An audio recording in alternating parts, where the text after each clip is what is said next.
At the beginning of the pandemic, thousands of Southern Californians showed up for COVID-19 tests which were doled out for free. Good evening, I'm Ariel Wessler in for Alex Cohen with a special health edition of Inside the Issues. As we see our way out of one of the deadliest global health crises in history, the public health benefits we had here in the U.S., like free COVID tests, free vaccines and boosters, may soon be a thing of the past. That's because federal funding for COVID-19 response is running out, and Congress has yet to approve President Biden's $18.4 billion request to replenish stocks. It's something Alex Cohen spoke about with Democratic Congressmember Raul Ruiz. He began by sharing when he felt like the momentum for COVID response began to wane on Capitol Hill. Well, we've always known that there was going to be an end date to the funding and that the funds were going to run out. In fact, we had Secretary of Health and Human Services Becerra and Dr. Anthony Fauci come to Congress to speak with members of Congress last year, very early on, when all the warning signs were there.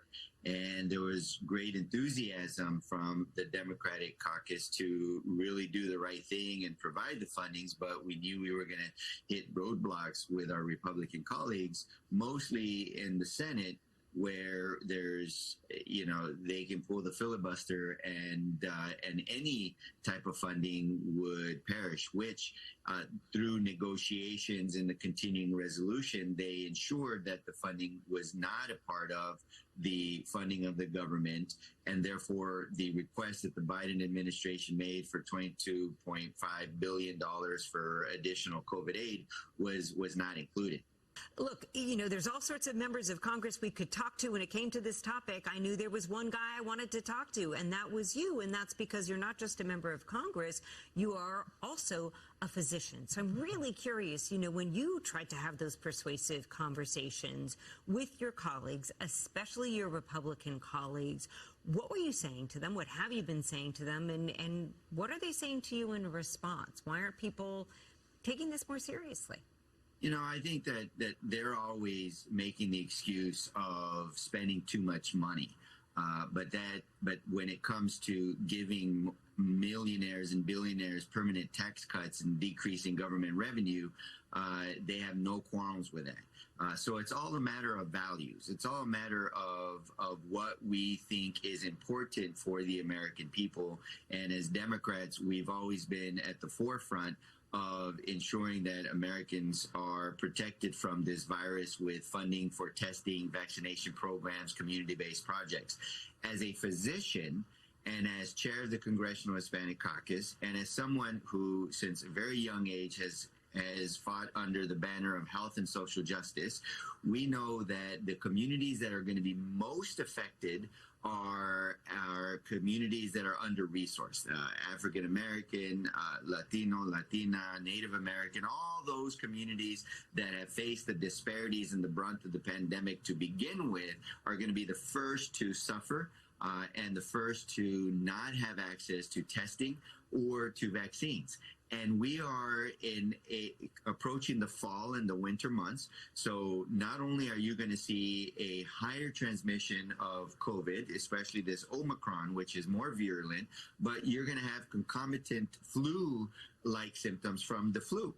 And when anybody gets any cold-like symptoms, a sore throat, a runny nose, no matter how mild, body aches, some slight headaches, etc., they don't know if it's the common cold, if it's the flu, or if it's COVID. So everybody needs to get tested.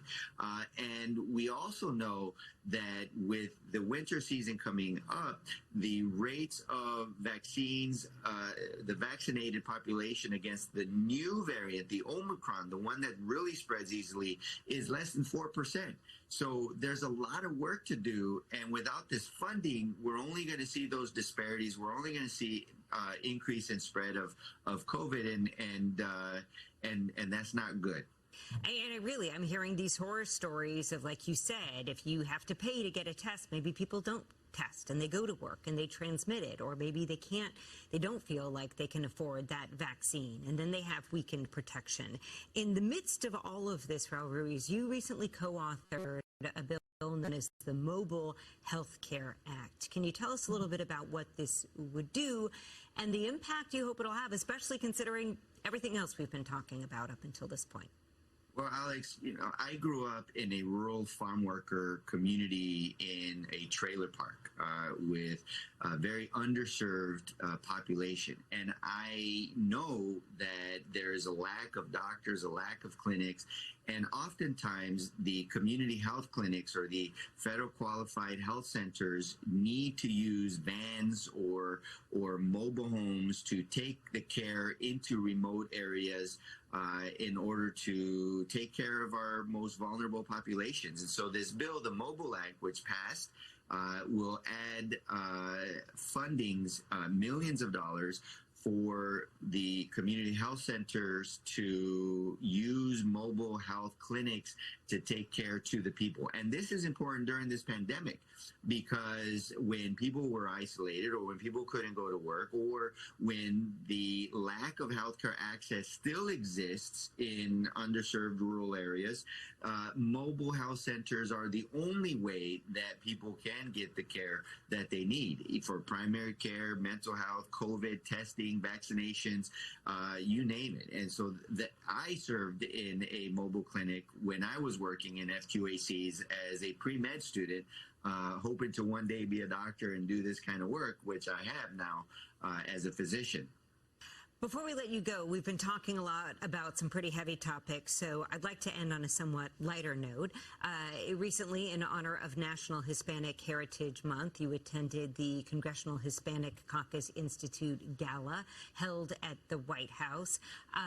It was looking like y'all were having a bunch of fun on that evening. I'm curious what you make of the president's statement on that evening. He said it is truly time now to get a national museum of the American Latino there in our nation's capital. How did that resonate with you? Well, it resonated really well. It brought cheers to his comments.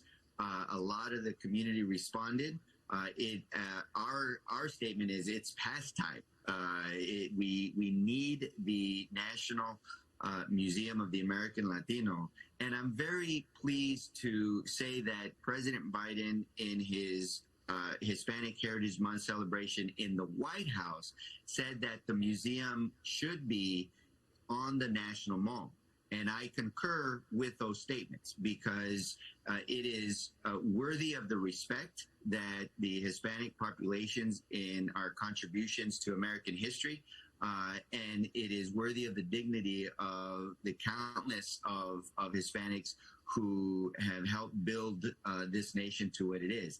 And so we're very much in support of the National Museum of the American Latino. It's been an issue that the Congressional Hispanic Caucus has led on, and we would accept nothing less than the museum being on the National Mall.